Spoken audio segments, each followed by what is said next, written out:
Hi, my name is Carolyn Scott. My pronouns are she, her, and hers. On behalf of the PRN board, which is the Parents Reconciling Network, and we work as a part of the Reconciling Ministries network. And so, on behalf of our board, I want to welcome you to this virtual porch. And I'm really excited to have Sara Cunningham with us of Free Mom Hugs. And I hope that you all will enjoy your time with us today. If you have questions about PRN, what we do, or about RMN, what they do, feel free to contact us and we'll be happy to answer any questions that you have. So I'm not going to say any more so that we can have more time for Sara. Awesome. Thank you so much. Okay, friends. So you did not come here to hear me talk. You actually came here to hear Sara Cunningham, who is the founder of Free Mom Hugs. And we're really excited that she's here today. And so I'm actually going to let her introduce herself and tell us a little bit about, Sara, if you will tell us a little bit about yourself and a little bit about how you started and founded Free Mom Hugs. Thank you, Carolyn and Tiffany. Sorry, I just realized, okay, you can hear me, but I want to say what a good looking bunch. Thank you for taking the time to be here during the week. I love the idea of a virtual porch. I think it's a great title. And as far as Parent Reconciling Network, the world is watching the Reconciling Ministries. So this is really important, and I'm so glad that you provided a space and a time to have conversations like these. What I would have done to have had a space like this when I was going through a very difficult, challenging time personally and in the life of my family. So thank you, thank you, thank you. I'll share a little bit about my story. I don't know, I don't want to assume that you've heard about my family or how Free Mom Hugs got started. So I'll give you the cliff notes if that's all right. My name is Sara Cunningham. My pronouns are she, her. Born and raised in Oklahoma City. And I met my husband young. We have 2 children. We've been together over 30 years now in the same home. Our children are 4 years apart. Our youngest son is Parker, and he's part of the reason why we're here today. When Parker, before he was born, when our oldest son was 2, we got plugged into a church down the road. We could walk there from our home, and we could vote there. The basement served as a severe weather, safe place. And tornado warnings, things like that. You could go there and stay in the basement. And I loved the fellowship of believers there. It just happened to be a Baptist church, but I just considered myself a Christian who just happened to go to a Baptist church. And we served there for the better part of 20 years. It was a mainstream evangelical church. And, but I loved the time there. My family, we learned so much, and we served the community inside and outside of the church. It was a wonderful experience. So anything that I say about that experience, I don't want to take away from the fellowship, because we just didn't know how to minister to each other. Okay. So when our youngest son, Parker, started trying to have that conversation about how he felt a little different than the other boys in school, how he had some attractions to the other boys during high school, things like that. I thought it was a phase. I thought he was maybe being influenced by other students. I was okay with people being gay, but certainly raising my children in the Word and knowing what we had absorbed, that homosexuality was wrong, that it was unforgivable, and but raising my children in the church, I just thought, well, God, wouldn't allow me to have a gay son. I mean, that was a bubble that I was in. I really did believe that. So I just manipulated the conversation. I didn't allow a space for him to have that conversation, or even the vocabulary. I mean, don't even talk about the LGBTQ, etc., which I totally respect today. But he just spent his whole life really trying to come out to me. And when he turned 21, he met someone, and he said, Mom, I met someone and I need you to be okay about it. And that was the day that I had to face the reality that I have a gay son. And I didn't take the news well. I behaved badly. I was frozen in this fear that my son was going to hell.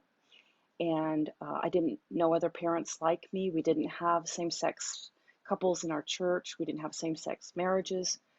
I thought I was the only mom really in the world having these crazy thoughts of my son, you know, being damned. And the thought of hate crimes just terrified me. At that time, the Matthew Shepard uh, horrible incident happened. If you don't know the story about Matthew Shepard, his life and death really changed the way America handles and talks about hate crimes.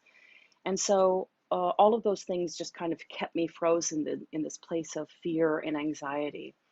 And it took some time, but soon I found a private online Facebook group for moms with gay kids. And there were about 250 moms in that group. And it was a wellspring. I could share all my fears and frustrations there. I remember one day a mom came into the group and she said, I just heard the words, Mom, I'm gay.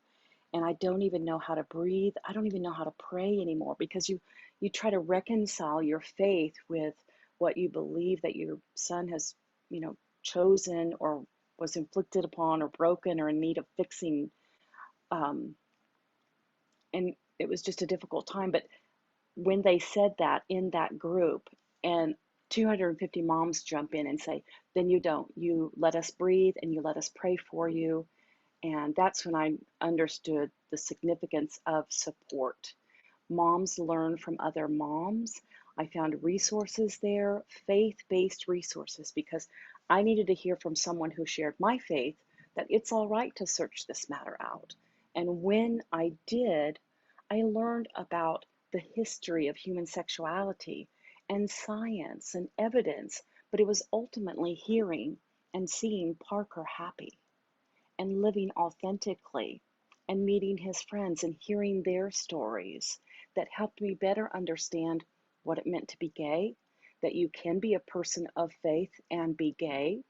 And it just opened my eyes to a whole new reality. Like, I remember wanting to put a banner out on my front porch saying, um, welcome to the real world, because I had just lived so sheltered. I don't know how else to explain it, but I was in a bubble because everybody looked like our family. Everybody looked like me. Everybody talked the same, church type language. And, but I never lost my faith. I had to reconcile it. And now I really do believe that being gay is a gift from God. I believe that the LGBTQ plus community brings a beautiful dynamic to our families, to the community, and to the world around us. But it was a process, learning from scholars and theologians, my own discovery, and spending time with gay Christians and hearing their testimonies really just convinced me that you can be gay and um, be a Christian. So during that time, I wrote a book. It's titled How We Sleep at Night, A Mother's Memoir. It's self-published, and it's just a story of how I got through it. It's from our journey from the church to the Pride Festival without losing my faith. And in 2014, Parker invited his dad and I to the Oklahoma City Pride Festival. And so we went there and we stood with him. And I had a couple of real pivotal moments during that time. And I write about it in the book. But the last chapter was inspired by standing at the Pride Festival with Parker. And that was my first real interaction with the community, intentional interaction. And I remember looking out at the sea of beautiful people, young and of all ages, of all demographics, and just diversity and rainbow flags and rainbow, you know, hair and rainbow flags, and just, it was just a beautiful display of diversity. And I remember seeing the rainbow and understanding the promise of the rainbow, and just something just clicked in my mind that said the rainbow is for everyone. God's promise is for everyone. And I looked up to the heavens and I said, God, thank you that I am the one changed. Because at one time I thought maybe I could come in here and have a Bible study and change everybody's, mind. But no, the audacity of that prayer then, standing there at that time, just brought me to my knees. And I said, Lord, thank you that I am the one changed. And then I started meeting the community and volunteering for things like for PFLAG and with the Second Chance Prom, things like that. And I just started hearing stories about young people being alienated from their families, their church homes, from many parts of society. And so in 2015, I made a homemade button. And I went to the Oklahoma City Pride Festival with it pinned to my sundress. And with anyone who made eye contact with me, I would say, "Could I offer you a free mom hug?" And from that experience started the nonprofit Free Mom Hugs. And this logo is recognized worldwide. It is a beacon of hope and security and celebration of the community. The first hug that I gave that day went to a beautiful young girl who said it had been 4 years since she got a hug from her mother because she's a lesbian.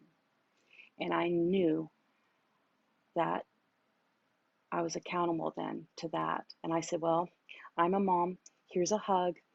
And I'm not letting go until you do. And I didn't. And as we embrace, I just encourage the community that I'm just so proud of them. I love them and I want them to enjoy the day. Whatever it is, loving affirmations, loving presence is the only goal. And so we started a small chapter here in Oklahoma City, just helping out at events, things like that. And then I started hearing things about conversion therapy, about how dangerous, deadly it is, and that it's still legal, sought out, and paid for here in Oklahoma. I started hearing things about the Equality Act. For example, my straight son has more rights than my gay son. Parker can be refused health care, housing, even refused service in a public space because of who he is. And 60% of Americans know that. Prior to, learning about this community and getting involved, I had no idea, no idea. And I understood in my 40s the significance of a little gay bar in New York City called the Stonewall Inn. You see, there's something in the power. There's power in fear and ignorance. And I use that term respectfully because I've been there, done that. And there's power in love and education is the key. Now, in the beginning, I thought that Free Mom Hugs would be the bridge between the non-affirming church and the community. The non-affirming church is an organization, religious organization that does not recognize the spiritual gifts of the gay community. They don't honor same-sex marriage. An affirming church will honor same-sex marriage and celebrate the spiritual gifts of the gay community. There's a big difference. It matters. So if you're a part of a non-affirming church, be mindful of that when you invite your gay family and friends to attend. Because what happens is the young people, they get, going to the youth group, and then they come out and suddenly they're not allowed to go to camp, church camp, or they fall in love and can't understand why the youth pastor won't marry them. You see, it's got to be clear where your place of worship stands because it matters. It could be a matter of life and death, quite frankly. So all that to say, the Equality Act, 60% of people have no idea that that's even a thing. So I thought I would bridge the gap between the church and the community. But I couldn't get anybody from the non-affirming church to the table. And like I said, I say that respectfully, but it was like trying to make something happen. And it just was constant, it just wasn't working.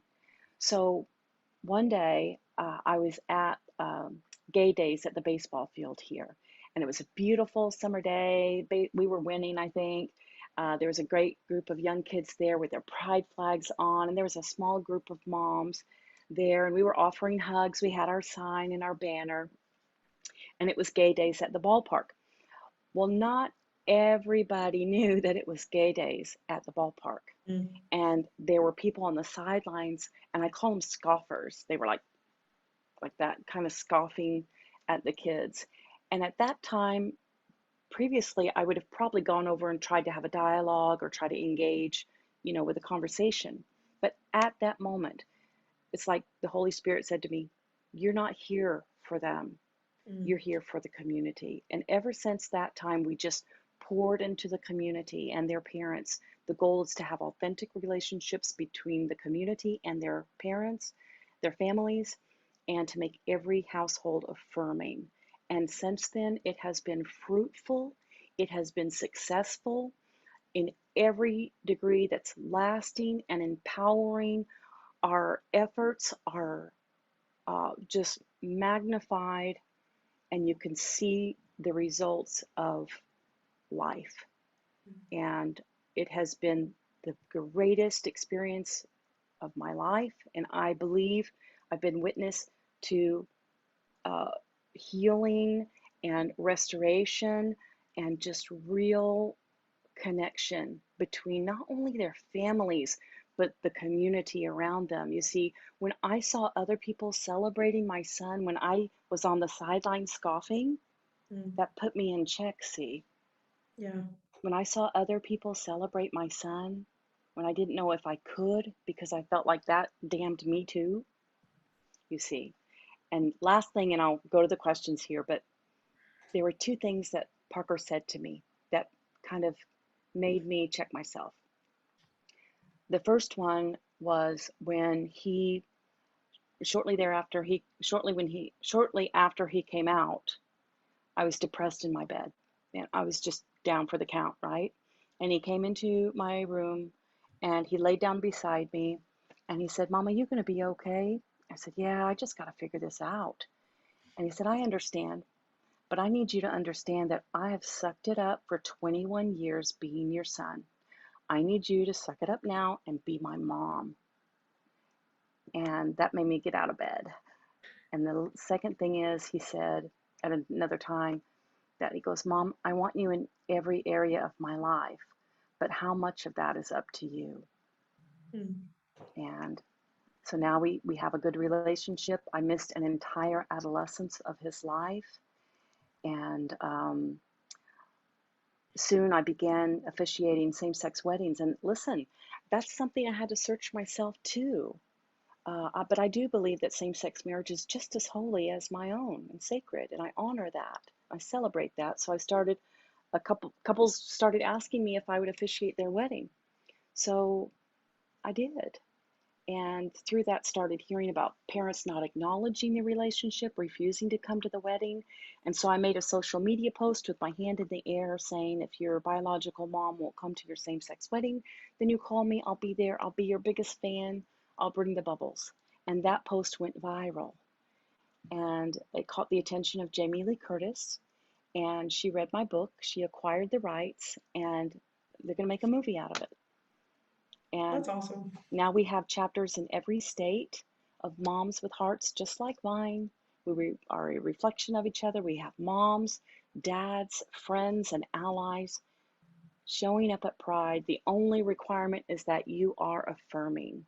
And our mission statement is Free Mom Hugs. We empower the world to celebrate the LGBTQIA+ community through visibility, through education, and through conversation, because those are what changed my heart and my mind. And the rest is gravy, really. That's awesome. I don't know if I answered all your questions. Pretty much all of them. No, I think, I don't know, to me, it's fascinating hearing parents talk about their kids coming out. So like, I remember my very distinct moment when I came out to each of my parents individually. It was a strategy that did not go as planned. And it was, I did not know what to expect, and I'm still trying to figure it out. They're both very loving, but I've seen them walk through the same like, what do I do? And like, we know other people, and they know friends of mine that are gay, and they have loved them, and they're wrestling with it, and they're in ministry as well, and like they're amazing people, and I've often wondered, like, man, can you tell how much like I can see you hurting, and stuff. And so, one, just thank you, like, because I know there are people who do not get to have the privilege I have of even just having a parent, you know, who who loves me and stuff. So, Yeah. Well, and yeah, I it's just think really that amazing. what I would like to encourage you with, Tiffany, is that, or any friends that you have, that parents who might be just kind of on that fence. Of course, we love our children. Of course, Oh we yeah. want what's best for them, but you have to consider what your parents have access to. I didn't grow up Hmm. around gay people. We didn't Yeah. learn about Stonewall in the schools. We just didn't have access Hmm. to the community. And so it is new to us, it's foreign to us, and everything that we've absorbed throughout, you know, most of society, unfortunately, is negative. So Oh, that's it is. why, Yeah. as allies, we have got to change the social norm. Hmm. And but if you can keep it in perspective, and there's so many resources out there now to not have better understanding, no matter where you stand, historically, scripturally, biblically, scientifically, there's so many wonderful resources out there now to not have a better understanding. Oh yeah, and it's one of those things that I have had really good conversations, and the question I was going to ask you about is the mission about visibility and education and conversations. And it's even in my own story, my dad is a Methodist minister, and he loves me and thinks I am called to ministry and will support me, and he is wrestling in his own world of like, I affirm my child. I don't know what that looks for the rest of the world, but and he has made it very clear that he loves me and feels my calling to ministry, which for me is, you know, blessing beyond belief. And it's a slow journey. And so just kind of Yeah, being it is a patient. I agree. process. It It is a is. process. So how have you seen, especially like storytelling of people sharing their stories, how have you seen that be transformative, either in your life or someone else's life? Stories, I mean, Jesus loves stories. And stories just change lives. When you hear someone's story, it just is a connection. It's the essence of humanity. It's just sharing such a tender, intimate part of yourselves. And when you can share those things, um, then it just puts heart and flesh and spirit and blood to it. Yeah. Um, but stories matter, and that's why it's so important. Not only for That's why I've been always transparent in my own story, the good, the bad, and the ugly, because I've learned from it.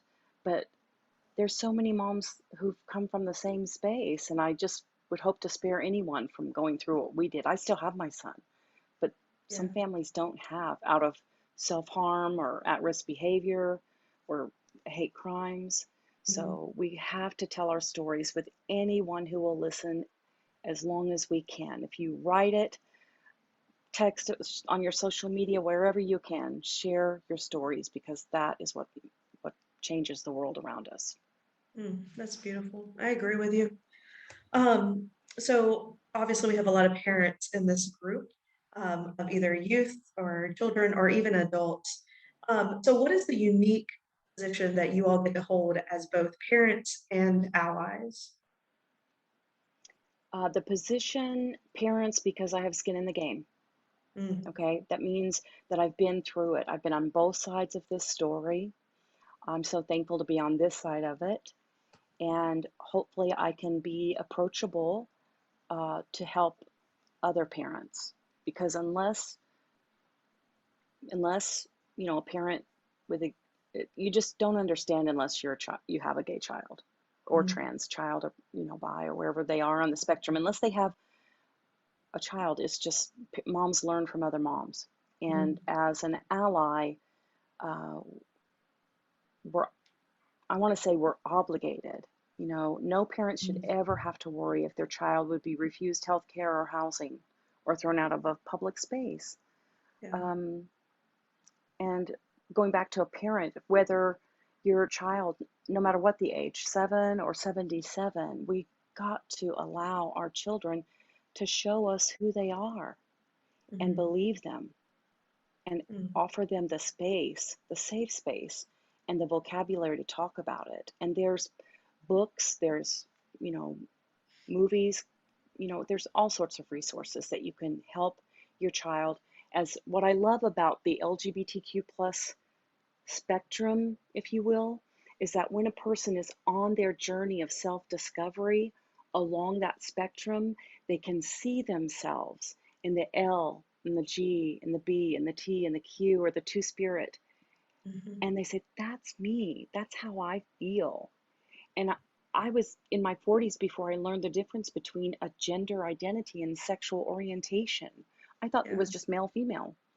But a gender identity is, do you feel like a boy? Do you feel like a girl? Do you feel like both? Or neither one? Everyone has a gender identity. Sexual orientation is the same. Who do you Yeah. want to be with? A boy? A girl? Both? Or neither one?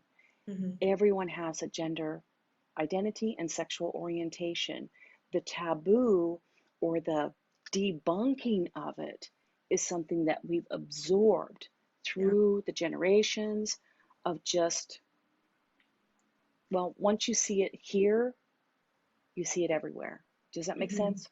Oh, yeah. So there's a whole world out there that's a beautiful spectrum of humanity and identity and orientation. And it doesn't have to be a difficult thing. It doesn't have to be a dirty thing or just an adult thing. It's a beautiful dynamic of human sexuality and identity that, I mean, Yeah.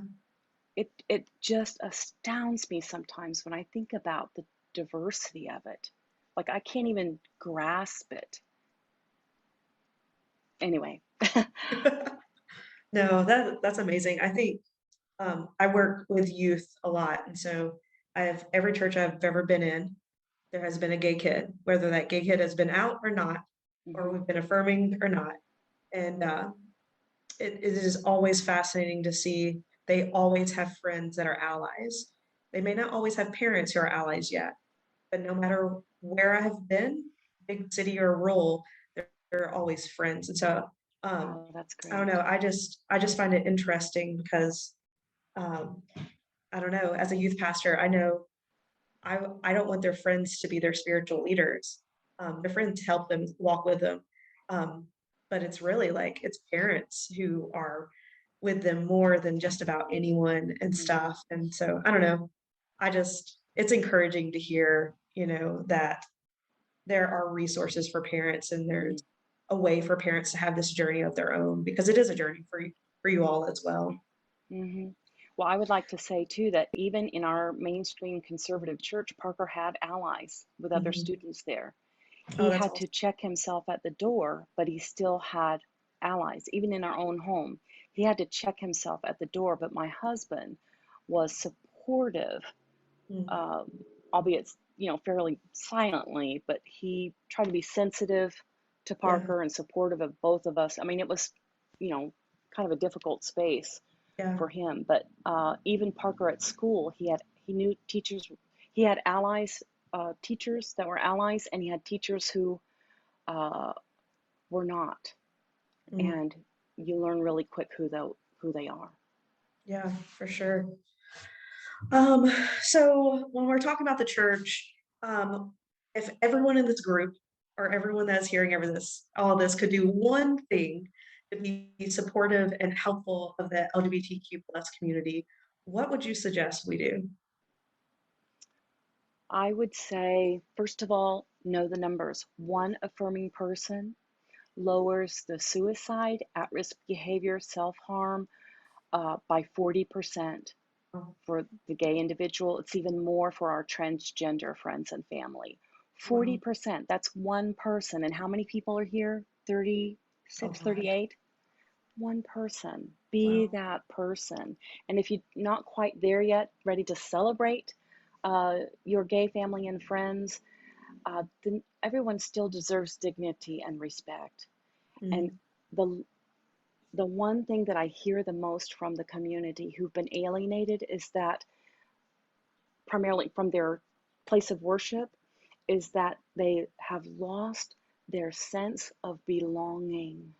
mm, People want to be heard, people want to be included, and that's the number one thing that I hear the most, is that they've lost their sense of belonging. And so they cling to their allies, they cling to the community, and that's where you hear the term chosen family. And it is a bittersweet thing, yeah. but make your home a safe place. Let people know where you stand. Let your family and friends know that you are an ally. And sometimes that means educating. Sometimes that means changing the conversation at the water cooler. And sometimes that means walking away. Uh, yeah. Thank you so much for that. And just as I know several people had asked for about resources, we are going to Yep. share resources with you at the end for sure. We'll email that out. Um, Also, part of my job, my title is resources. And so that if there are things that your church needs that you're finding, especially if you're in a space where um, you can't just like be super vocal, or you feel like that's not the safest thing at that moment, please reach out. Like, I have served in those spaces, and we can get you resources that may not be painted with a rainbow or super obvious. Just because I have said multiple things to kids before that had all the information, but no one had to know that it was super affirming, Um, but let us know that what you need, and we can help take care of that. So at this moment, we're going to shift to questions from you all. And so the first one we have is, does Parker have faith or attend an affirming church? He does not attend an affirming church. Let me rephrase that. When he does go, not consistently, but it is to an affirming church. Okay, And yes, he awesome. still has his faith. Awesome. Um, Sarah, are you an ordained pastor, or did you take training to be to celebrate and officiate weddings? I'm ordained. There's an affirming church in our gay district, Mhm. and we worked together on a couple of projects. And when the couple asked if I would officiate their wedding, I wasn't ordained at the time, but the pastor of that church, we worked on several projects together. He knew my heart. And I said, well, how do you go about that? And he said, let me ordain you. I know your heart. And so he did. And I have the utmost respect for those who've gone through the training. I don't ever want to take that for granted, but I do take that role very seriously. That's beautiful. Thank you for doing that too. Mhm. So our next question, how long was your journey between when Parker came out to you and when you became affirming? It took probably the better part, at least a year, Mm, really, of just searching myself, reconciling my faith, finding the resources, finding the parent group, support group, and meeting the community. But to be, I still accepted him. I still, mhm. but as far as celebrating and really acknowledging this beautiful spirit filled community, it was really just by getting to know them. Yeah. Oh. Oh, Um, no, well, I spent 21 years not yeah. having it, okay? Yeah. But once the cat was out of the bag, it was either that or die a slow and painful death. Yeah. So you've mentioned his dad being kind Yeah. of quietly supportive. Can you share a little bit about one, y'all's relationship in this journey together, and kind of like, where is he at today? Is he Mm. able to be there with you in all of this, or how how is he in this Yeah. journey as well? Yeah, my husband is great. He has cousins who are gay, and he had a brother who's gay who passed away young. So he was somewhat familiar, but he was much supportive of Parker Mm, and being sensitive to what I was going through. But even after Parker came out, when I was having such a difficult time, he said to me, Sarah, how did you not know Parker was gay? But in my naiveness, I just didn't think God would allow me to have a gay kid. I mean, that's just, it sounds so silly saying that now, but that's really what I believed. So, but he's wonderful. He's an introvert.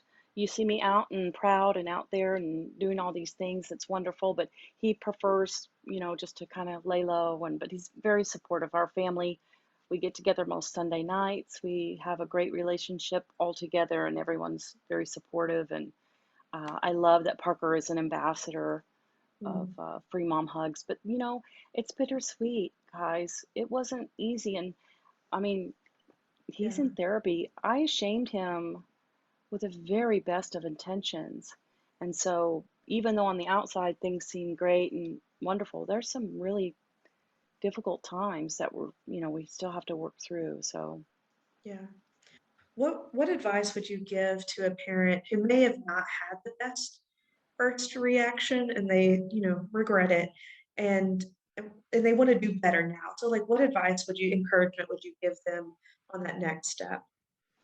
I think first acknowledge with your child that you didn't handle it well, that you wish you could have gone back and handled it differently. I certainly do. Um, there was a time that Parker came down the stairs. He was 5 years old, and he came down the stairs, and he was wearing one of my dresses and a pair of my heels, and he danced around in the kitchen until his hair was wet with sweat. And Mm, I was just taken back, and I thought, but what I would have done to be able to go back in time and dance with him, right? And I shamed him to throw away his journals. I mean, but find support group. Don't put that anxiety and just don't put that on your child, because mhm. that leaves scars. That leaves things that have to be repaired. And it's just, anyway, find a support group.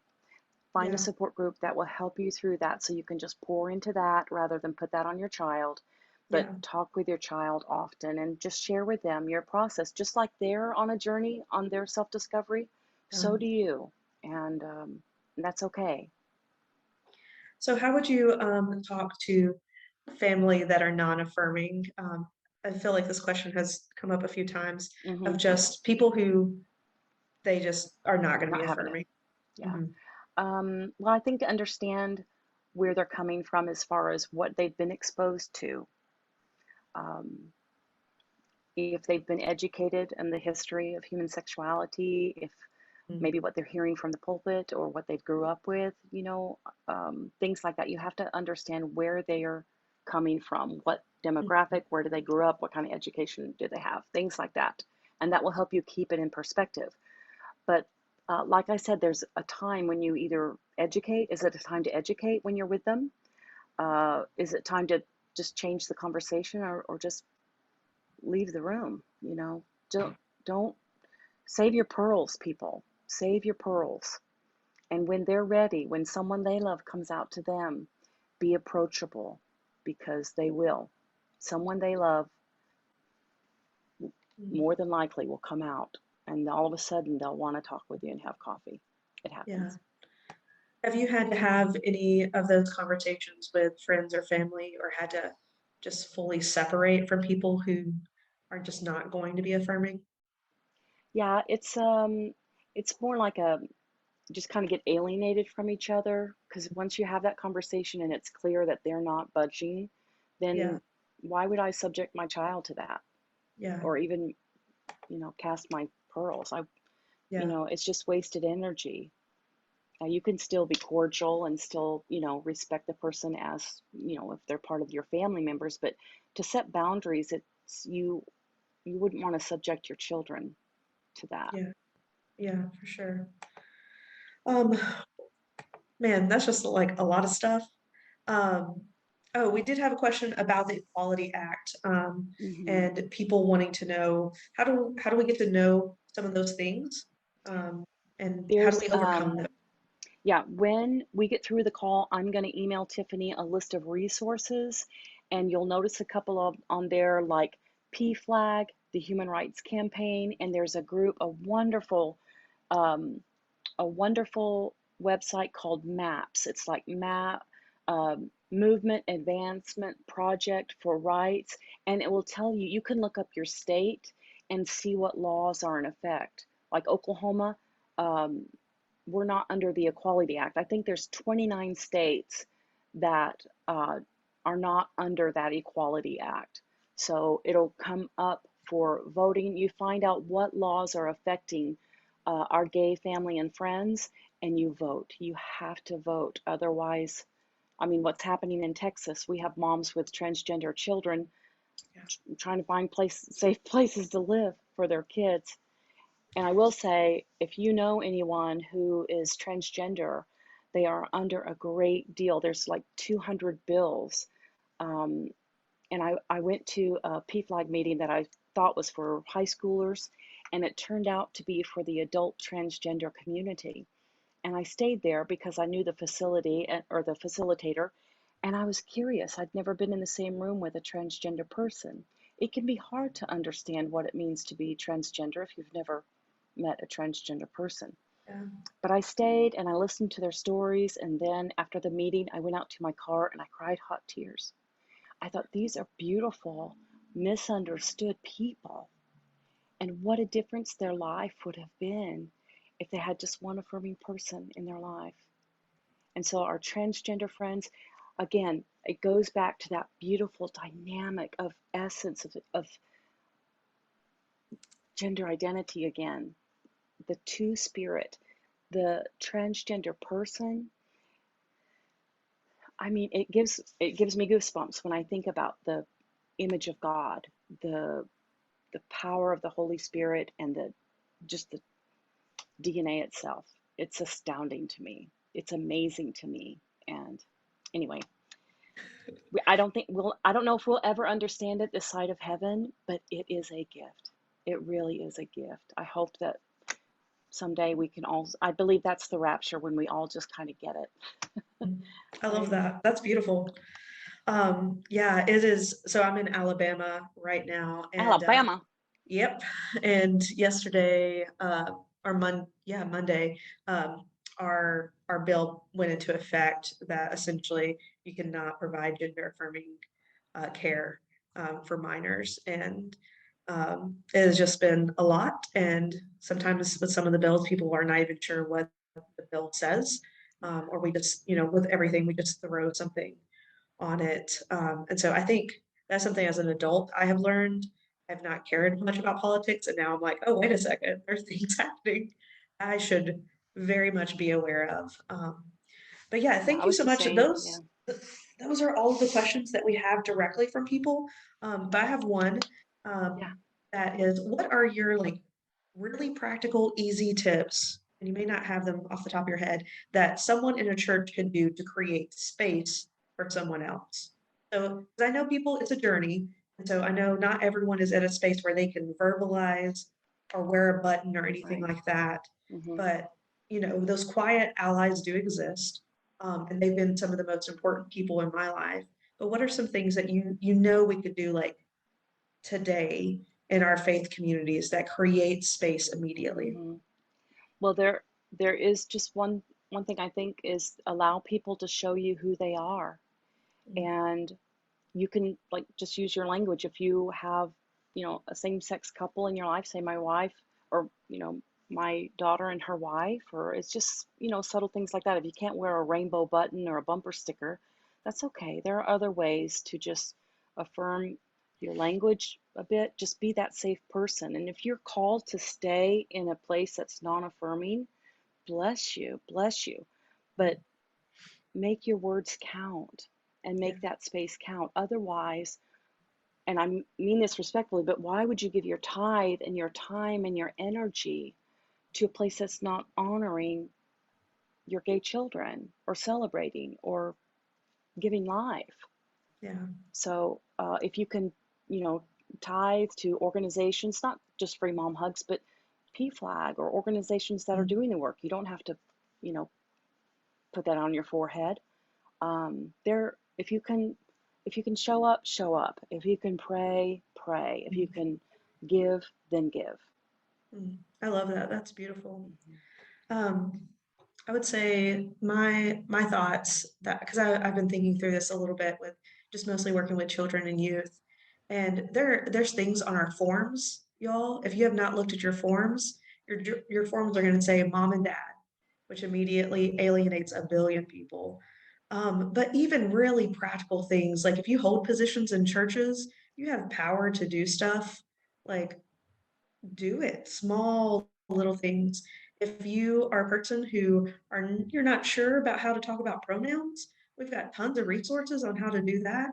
The most beautiful thing that I have seen in my non-affirming churches is when we have an adult that I know is like they're the crazy far leftist person who comes to the church. Um, but as soon as they let our youth know that they're affirming. They are all of a sudden the most favorite part, and it doesn't matter who, like my kids are. My kids could be some of the most conservative kids in the group, but something about that adult investing in a way that is like authentic and vulnerable and saying, "Hey, this is who I am." And you don't have to like scream it or anything, but just those small little things, like you were saying, of just sharing, like, "Hey," or even when people say my partner instead of my husband or wife, Yeah. just like tiny little things like that. It's amazing how the people, like being that person in the church, craving those little signs of allyship. Um, yeah, like we hear it and we see it and we cling to it. And it is, if you can't sit there and hug us and verbally say, I love you and I support you and I know this, but even just having that tiny little signal of like, hey, I see you and I love you. Those things have been life changing, not just for me, but so many other people I know. So my Mhm. encouragement as a church person is use whatever platform you have and share it like crazy. And sometimes that means getting out of the way. So if you have an opportunity to give someone else the opportunity to speak, that And might be a part of our. representation. Yeah, Representation exactly. is so important. If you look around where you're at, whether it's your workspace or place of worship, and everyone looks the same, you know, Mhm. you need some diversity there. And, just anyway, yeah, you guys got this. You know what to do, or you wouldn't be here, right? You got this.